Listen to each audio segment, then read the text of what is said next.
Where is all this going, Star Trek? Today on Trekland Tuesdays Live, number 277, with me, Dr. Trek, Larry Nemecek, coming at you from the heart of Trekland through Portal 47 for some clarity, sanity, and the big picture in all things Star Trek. Hey, once again, welcome back to a Tuesday. If you're watching me later on, not live, you should try to join us sometime at this time on Tuesdays. Where is this all going, Star Trek? Or should I say, like a pesky defense attorney, where is this all going, Star Trek? Because it occurred to me, on one end, it feels like kind of a quiet week. Again, we're just rolling out shows. Although I should say that Prodigy, the opening salvos of the Prodigy mid-season premiere are coming. The screeners have been sent. The press is going to gin up for finally getting on with poor Prodigy. I'll have to call Cadet Alice out of reserves to finish off the rest of the season. That's on the way. So it's not like things are humdrumming along. We know that's not true, but still, we're in this week to week. But I noticed, oh my God, the huge reaction to that lovely, lovely episode 6 of Lower Decks last week with the return to DS9. Spoilers! I don't know. I started putting some pieces together. And there is some buzz out there. So let me just say this. It got me wondering. I feel like we're getting some threads of stories, some bits and pieces that are hanging, and they're not in our face. It's not the controversy of the week, from 2017, 2018. We're not back in those days. Certainly, I don't feel like the toxic tubers are driving the conversation. That's all good. But at the same time, I don't think it's that. We've got some big question marks up in the air. First off, about people realizing that there are no Star Trek movies on Paramount Plus. What? What is that about? And people are asking me if I have any insight on it. I've not done any digging. The basic answer is still going to be people didn't roll out of bed one day and decide to do this. Contracts have been set up, but the idea that I think one or two of the Kelvin movies are the only thing that's on Paramount Plus. So all the Prime movies, the original 10 Prime movies, are gone, mostly on Amazon Prime. The Prime to Prime connection. But even then, they're not included. They're all for just rental or purchase. I don't think there's any place to see a Prime movie, one of the first 10 original series of First Contact or Next Gen movies. I don't think there's any place to see them free right now as a subscriber on any channel. And some people are upset about that. They're just wondering. Some people are just sitting back going, what kind of a business decision was this? Well, I just wanted to say that sometimes these things, look, if you know anything about football, college football scheduling, oh my God, those things are 8 and 10 years in advance. And I'm not comparing those two worlds, but I'm just opening up the idea that these things can be 2 or 3 years in advance, even ahead of the coalition, the transfer from CBS All Access to Paramount Plus, and being not just a shingle change, but bringing in a lot more feature material. Again, the thing we're seeing in a lot of arenas is I think some of this is down to just nobody's plot, just the marriage, just the scars, the surgery of re-knitting together the corporations. We can laugh about it being the remarriage or the reconciliation or the undoing of the divorce. It's not just about turfs and ego and who's going to name the next movie producer, director, writers. There's also contractual things set in place. So I don't know if that's wholly to blame. But I do think, if nothing else, even if there's not intentions, there's still movie people and TV feature people, and I don't know, digital streaming are floating in there somewhere, that are not all under the same umbrella, or they freshly are, and now they're getting to know each other. It's like the mixed family. It's like the blended family. It's like, 2 shades darker of Brady Bunch. I don't mean mass murders. I just mean the downside. It's a little bit more than the dog and the cat fighting in the pilot, okay? And there's still a get to know you phase going on here, and that includes what business deals did you have set up? What business deals you have set up? So the fact that they had everything under the umbrella of Paramount Plus for a while, as far as movies goes, I'm sure that's the ideal. I'm sure no one wants to see that. I don't know what amount of money pumping in to have them elsewhere makes sense in the long run. Maybe, I don't know. Then again, I'm sitting here, I'm just a kid from Slaughterville. What do I know? But that's what's hitting. And it's not a long-term solution. It's just the glitches of timing. People think that because the marriage happened, what, a year and a half ago, 2 years ago, that it's just over like a Q flash. But it's not. There's still ripples to play out. That pond is a big pond. So that's my guess, but it certainly is the case. There are no major, mostly original, the vast majority of Star Trek movies on Paramount Plus right now, which is head scratching. I know. On the other hand, Nick Meyer. Is Nick Meyer's podcastified version of his 3-part, 3 hours, 6 hours, SETI Alpha 5 series, Con, Between the Visits, is that really going to stay as a podcast?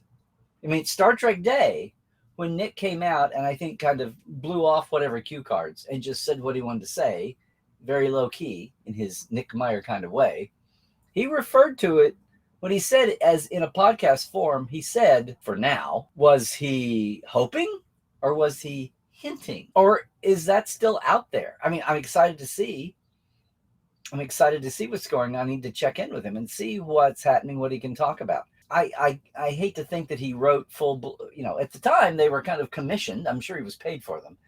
But I think he dived in with the enthusiasm, someone not intending it to be for podcast form. Not that there's anything wrong with a wonderfully well-produced, audio drama play podcast form. But what is the difference between a dramatized podcast and just an audio play, radio play drama? I don't know. We've had audio dramas scripted. We've had audio books read from narrative prose. But anyway, is it really on a back burner? Is it really on a let's see how it does situation? Is he hinting or is he just hoping? That's out there. But most of all, that lovely, lovely DS9 episode that we just saw, and it was so great. What was the coolest part of it? It was cool to see, of course, Kira and Quark. It was so cool to hear Nana and Armin back in that. And yeah, I know I had the same thought that a lot of you did. Like, what is with Armin's voice? Did he not get his teeth? It turns out he did have his teeth. He and Nana were both on the 7th rule with Serac and their bunch and talked about, yes, had the teeth. And Armin was puzzled about why the audio came out the way it did. But that said, I kept looking for the secondary Ferengis in the back and wondering if it was Broik. No, it was a beautiful episode. People were kind of gobsmacked by it. They as they have done all the time whenever they render anything to detail. But my God, it'd been so long since anybody had seen any hint. A DS9 corridor, a promenade, the ops. It's not the same as seeing yet another iteration of a Starfleet bridge. So they were totally different, fascist Cardassian space eyesore, but not to the audience. So that was one. But it begged the question. We've had Ravi as Paris. We've had Nana and Armin now as Quark and Kira. Obviously, we've had Jonathan and Marina as Riker and Troy. We've John as Q. I mean, I can go on down and of course over on Prodigy, we've got Kate as Janeway. We've got Robert Chakotay there. I'm probably missing at least one or two more, but Jeff Combs is whatever you want to throw at him. But wouldn't it have been cool if Brunt had shown up in the middle of, okay. Is there an end game to this? Now I know we've got obviously we've got the reunion, live action reunion on Picard coming up. I feel bad for the original Picard characters, but that's what it was. And maybe that was the intention all along, or where that decision was made along the way. One of those kind of questions I'm curious to ask, especially in the before times and especially in the after times. But it's obviously clear that someone woke up, thank you, Alex, thank you, Akiva, thank you, whoever, to using all the legacy characters. This is an avalanching snowball, I hope. Is there an end game to this? I love how every time anybody is interviewed, like Nana and Armin just were, the inevitable questions always come. The inevitable questions. And they did for the TNG cast until now we have a payoff. But they always come. Gee, would you do this again in live action? Gee, would you want to commit to doing a series again? Would you want to do a regular? Now, the sad part of this is, I think it was interesting hearing Nana talk about how Kira is always, somebody said, how hard was it to step back into her character, even voicing an animated character? And she said, Kira is always up here. You don't live with something that intensely for 7 years and talk about it over and over again. Thank you, Star Trek fan base. It's not like the Wildfire fan base.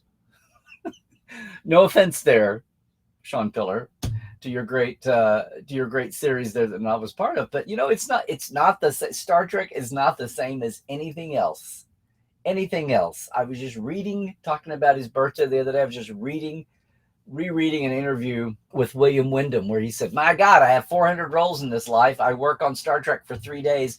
And that's what people want to talk about. Well, the late, great William Wyndham, it's not, once again, it's not so much the fact that Commodore Decker was a galaxy spanning performance. I mean, it was, but it's not, they're not talking to you about Commodore Decker because of Commodore Decker. They're talking to you because there's a framework called Star Trek celebrating this insane universe and all these iterations over the years.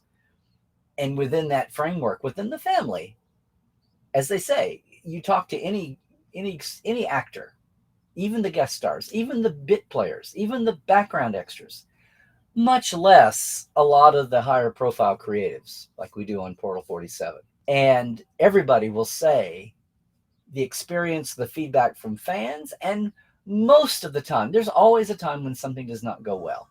But most of the time, just as a work environment, from Ira on down, from Rick on down, they will say that there was no other experience like that in their lives. Okay. So what does that translate to when, as an actor, and in a world where until recently if you didn't graduate to movies, there was no follow-on to your character, and then even then that ended. Now we're in even if movies restarted, we're still in movie purgatory. Or in movie morass, maybe. And so they asked these actors, would you come back and do it again? Well, animated, I'm sure. What was the experience like? Did you bridge? I mean, every actor was like, oh my God. They really, yes, they like the money, but no one's getting rich from a one-off animation appearance. There are two off even. But it's the treasure. When you're in the moment and you first move on from DS9 or whatever it is, you instantly want to you got to prove yourself. You want to break out. You either want to show an audience or you want to show casting agents. You want to prove to yourself that even if it was a beloved experience, you can't, it's like when you graduate, when you worked at a company that you loved, it does happen. Or you were at a school situation, any aspect of life that you loved, eventually, you really do need to move on, or you're going to lose out on something, even if it's just the experience of other life experiences, much less a higher paycheck. Whatever, breaks and threads, networking that might break your way in something even bigger. And that's happened. So as much as, but that's what happens when you're leaving that situation. That's what's front of mind. You gotta make some changes. If you're an actor, especially if you were late great Louise Fletcher and you just were Nurse Ratched, you got to look for something that's not Nurse Ratched, or else you don't want to be pigeonholed. It's a condition that happens for more than actors. Anybody, you don't want to do the same thing, because it'll probably never be exactly the same. Boy, I've found that out a couple of times. I was able to revisit my favorite stage production in college. I played Grandpa Vanderhoff in a production You Can't Take It With You. That was top to bottom. It's a huge cast, and it was a smaller college. But I had friends, good people, even people I didn't know. Everybody was at a place that showed them off. Our tech, our set, our everything was just fine. It was just the golden moment. And even though it was college theater, it was the golden moment production. And I have never been involved in another cast since then, but I've seen so many other productions, and I really try to get rid of my, rose-colored glasses when I watch them. I really try to look at everything with a fresh eye. They just never hold up. They never hold up. And I know, I'm within the cast in one, which is always going to color my perceptions to the good. And all the other experiences, I'm an audience member, but I knowing what to look for and watch and see interpretations and create. So, it's like, you can't go home again in so many ways, no matter what clever scriptwriter you get. So that's the danger of actors or anyone else saying that. But then the years go by. And you've done your due diligence. You've done yourself proud looking around, stretching yourself, fulfilling things. And you know what? It's like William Wyndham said. It's like Nana said. It's like any Star Trek actor, anybody associated with something that was that successful, that rewarding, and fulfilling. And you go out and do you don't wallow in that your whole life, but then eventually you come back around and realize that despite your best efforts, good, bad, or indifferent, that one thing is kind of going to be what you're known for. If nothing else, one of the things you're known for and a highlight of your life. So yeah, when the door comes calling, when someone comes calling about redos and reboots and everything, that they, it's time. It's time. So that's why we've been through 20 and 30 years now with the Berman era. And are we ever going to see George and Walter back behind a mic? I don't know. A lot of that has to do with intention. A lot of it has to do with how we're feeling. But it's obviously it's that time. So again, where is this all going, Star Trek? Are we just content to dangle the guest stars in like this, the beloved former? That makes sense. Each modern Star Trek series is set in a different time. If they're on Discovery, they're a holodeck. Plain and simple. Or else I'll see your transporter loop, Scotty, for 80 years and raise you 800. It is science fiction. I know that. At what point do you yank someone out of their current status 20 years and 30 years? If it's not animation, 20 and 30 years later. So you got, Picard, the beauty of Picard is that it's in real time to real life. I had thought maybe at the beginning that was the best platform to bring in some of the DS9 people and the Return Voyager people. So it's playing out the way it's playing out.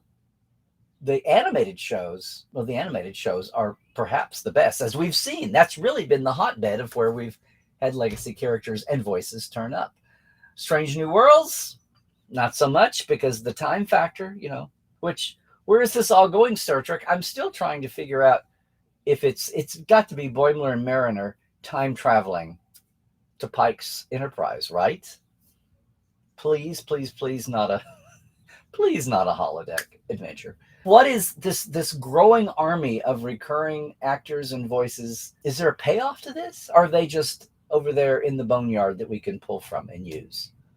Or is there a greater purpose going on with this? I'm not talking about so much a series, maybe a short treks, maybe a movie, and I am not claiming any inside information here. So don't start I'm merely speculating here just for the fun of speculating. I'm not trying to sneak peek a rumor out there. But it does make you stop and think. There's so much good talent and so many folks who are out there who they still got their game and would be, and there would be whether they're voicing an animated character from back in the day or even voicing an animated later on, whatever makes sense time-wise, or finding a canon reason to find the actor's physicality as they are now and find a reason to insert that somewhere. Or with each other as a group. I don't know. It just seems every time one of these actors is asked, would you do it again? Would you do it again live action as a guest? Would you do it again in a limited series? Of course they're all saying, yeah, sure, I'd love to. If I get paid. And at this point, there is no ego to bruise, Captain. At this point, in all of their careers, it's just gravy. It's just like having the grandkids come to visit. It's just that way. So I don't know. It feels like even without a lot of heavy duty news, there are a lot of course, there's always thread dangling. The biggest one is, what are the new series coming down? What's going to be the post-Picard fill-in series? Will it be one of the two that gets mentioned all the time? Section 31 of the Academy show? Is there, as Brooks and Reiner once said in 2000-Year-Old Man, is there a third one that you never mentioned? What's going on out there? I don't know. I know we'll all sit back and enjoy. My God, we'll enjoy this run of Lower Decks, and I can't wait to see Prodigy. I still think Prodigy is the sleeper show, but we'll see what's up with Prodigy, and then of course all the live action coming down the pike, as they say. Do you feel like there's a dangling thread out there? A situational meta thread to Star Trek? I'm not talking, of course, plot wise, there's all kinds of dangling threads. That's not what I'm talking about. I'm talking about the big picture. Do you see something dangling? And I'm not talking about the movie. My God, that's its own soap opera. That's a known quantity. Oh, look, a hiccup in the flow of a movie franchise by a studio that's just undergone a big resurgery, a big reattachment. I don't know. Maybe we should look at it that way instead of the reconciled divorce. Maybe we should look at it as the reattached leg, the arm, because that's what it feels like. The surgery that's gone well, and now what?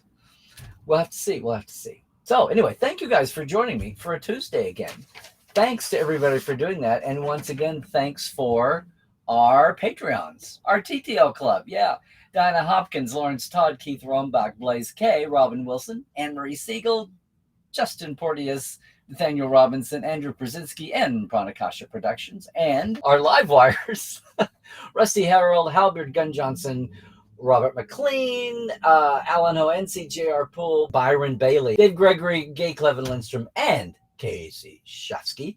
Thanks so much, guys. It is patreon.com if you've never visited and you want to help support a creative by subscription or by project. You can go do that at patreon.com/Tuesdays Live here. Yay. What's coming up? Wow. Totally out of the stream, but if you're in LA or crossing the streams, if you're in the Los Angeles area this Saturday out at Will Rogers State Historic Park, go back and look at some of the earlier episodes. Once or twice I've talked about why I finally realized later in life why I was such a fan of Will Rogers and one Leonard McCoy. The vibe is the same. Not the career paths, not the fictionality either. One was very much real, and one is real right here. But that's going on this Saturday, October 8th from 4 to 9 out at Will Rogers State Historic Park off of Sunset in the Palisades. It's a free evening of family events and festivals and snacky stuff. 4 to 7, trivia and games and roping and scavenger hunts around the house and house tours. And then, and with guest Will Roberts, who's going to be giving roping lessons and talking. And then a double bill, The Roping Fool, Will's Classic Silent, its 100th anniversary. And then a double bill with one of his talkies, Life Begins at 40, with Jane Darwell, also seen in The Grapes of Wrath years later, and a very young Sterling Holloway, the voice of Winnie the Pooh later for Disney. So, yes, I'm crossing the streams, but I wanted to say that out live. Trek Files is up with, speaking of Sean Pillar this week, Michael Pillar's son, who's been working on TV like crazy, shooting in Canada, and is back home, and we grabbed him for the Trek Files to talk about Gene Roddenberry and his dad. We found a great little letter in the files for Sean.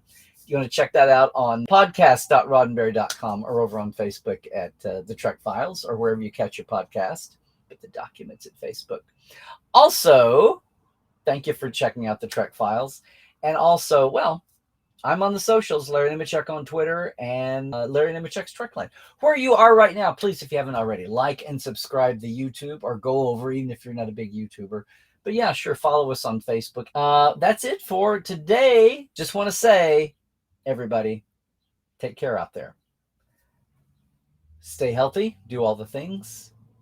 I hear 400 people a day are still dying from COVID. Stay woke. Shit's going to be flying thick and fast. Check the sources.